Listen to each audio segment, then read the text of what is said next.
Bonjour mes chers, alors dans cette vidéo je vais présenter une propriété qui va nous aider à présenter notre fonction sans casser la tête avec la représentation canonique de la fonction et de à chaque fois de la représenter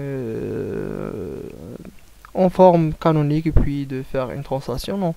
Maintenant on va utiliser une propriété et des étapes qu'on a avec lesquelles on a dessiné. On a procédé pour dessiner à x au carré. On va aussi à des étapes pour dessiner à x au carré plus b de x plus c. Et voilà. Donc cette propriété dit qu'il existe de réels alpha bêta tel que pour tout x de r, f de x est égal à a fois x point alpha x au carré plus b bêta. Donc c'est la forme canonique qu'on a démontré, qu'on vient de démontrer dans la vidéo précédente. Et voilà. Alors, la courbe de f est une parabole de sommet alpha bêta. Donc, si on a juste le terme f de x est égal à x au carré, le sommet sera 0, 0. Alors que si la fonction est égale à ax au carré plus b de x plus c, le sommet sera alpha bêta. Et c'est ça la translation. Alors, entre parenthèses, hein, ne vous cassez pas la tête avec ça. Alors, la deuxième, l'axe de symétrie est la droite D d'équation est égale moins b sur 2a est égal à alpha. C'est l'axe de symétrie de la fonction. On sait que dans la vidéo avant la précédente, quand on a représenté la fonction à x au carré, on sait que l'axe de symétrie était l'axe des ordonnées. Mais cette fois, l'axe de symétrie, c'est pas l'axe des ordonnées, elle est l'axe qui est d'équation est égale à x, d'équation x égale à alpha. Et voilà. Donc, c'est un peu théorique, la propriété part un petit peu théorique, mais s'il vous plaît, continuez la vidéo jusqu'à l'exemple et vous allez bien comprendre comment utiliser ces étapes et comment utiliser cette propriété pour la représenter. Maintenant, essayez de comprendre le plus possible. Alors, la première des choses, on a dit que c'est une parabole de sommet oméga de coordonnées alpha bêta. La deuxième des choses, on a dit que l'axe de symétrie est la droite des équations x est égal à alpha. La troisième, c'est le tableau de variation. Alors si le a est positif, la fonction est décroissante puis croissante dans le point alpha d'image bêta. Et aussi, si a est strictement négative, alors elle est croissante puis décroissante sur le point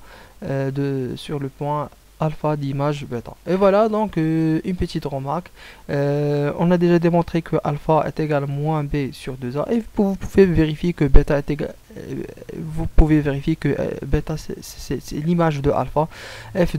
Si vous calculez f de alpha, vous allez trouver bêta. Alors c'est une remarque que vous allez utiliser donc sans vous casser la tête avec la démonstration et tout ça, avec les calculs. Alors vous acceptez, vous l'admettez que vous admettez que alpha est égal à moins b sur 2a et bêta est égal à f de alpha. Ouais, voilà, je continue. Alors maintenant on va commencer un exemple pour expliciter comment utiliser la propriété précédente. Voilà, donc je propose d'étudier la fonction f de x est égal à 2 x au carré moins 4x moins 2. On va essayer de dessiner le graphe de cette fonction sans passer par la forme canonique, juste par utiliser le alpha et le bêta. Voilà.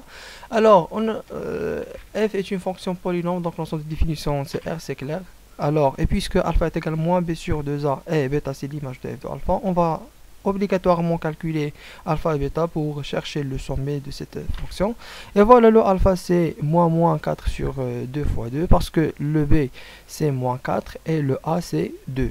Voilà, on calcule ça, le moins s'en va avec le moins, on n'aura que le 4, 2 fois 2 c'est 4, 4 sur 4 c'est 1. Maintenant c'est l'image on cherche bêta, c'est l'image de alpha et alpha c'est 1, donc bêta est égal à f de 1. Vous calculez, vous utilisez la formule explicite de f, on va remplacer le x avec le 1, vous aurez l'image de 1, donc c'est 2 fois 1 au carré moins 4 fois 1 moins 2, c'est moins 4 finalement. Alors, on peut dire que la courbe de f est une parabole de sommet 1 moins 4, de sommet alpha bêta. On a calculé le alpha, on a calculé le bêta, donc voilà, donc f c'est une parabole de sommet 1 moins 4. Voilà, je continue. Alors, la deuxième chose qu'on peut dire que c'est l'axe de symétrie et la droite D d'équation x est égal à alpha. Normalement c'est x est égal à alpha. Voilà, et alpha est égal à 1. Donc la droite de symétrie c'est x est égal à 1. Je continue puisque A elle est strictement positive, alors le tableau de variation sera comme suit. Alors, la fonction sera décroissante puis croissante dont le point alpha c'est 1 et son image moins 4 c'est bêta. Voilà, comme ça. Et maintenant, on choisit 4 ou 3 points de cet intervalle droit de alpha. Donc on choisit 3 ou 4 points supérieurs ou égal à alpha.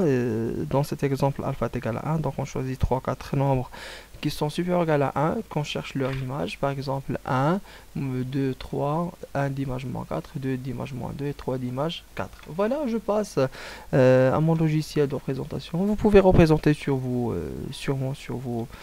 papiers. Alors moi dans le PC j'arrive pas à utiliser le papier pour